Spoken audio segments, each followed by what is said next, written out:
ESPs that have a lot of code that you might not be using, right? Like the code that's Yep. in there if you're doing dynamic content. And I will preface this with like we don't have that, but I know I've used systems before that have that. Does that excess code play any role?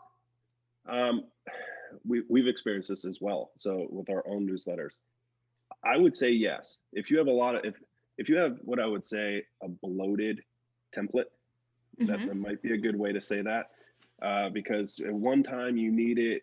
I don't know about you guys, but how I've always seen email marketing done is copy a campaign, the template and all, and then create, restuff the content, insert images, links, all of that, right? At some point, I'm willing to guarantee you tried to do something funky on your template. You tried to create another row, you don't know what happened, you don't know HTML, you're like, all right, whatever, send.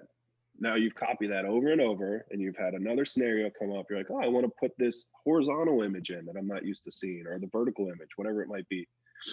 Yes, I would recommend that people kind of have a clean template, right?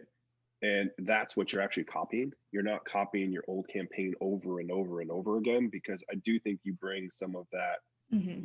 I'm just going to call it like excess weight. I don't know what else to call it here, but it's the same thing with a web page. If there's a lot of, excess HTML that doesn't need to be there, it's affecting your speed, performance. Google doesn't like it. So, yeah, absolutely. I would get rid of kind of anything that you don't need. And in the case that you're not sure, start over. I mean, is it the end of the world to reinsert your Facebook link?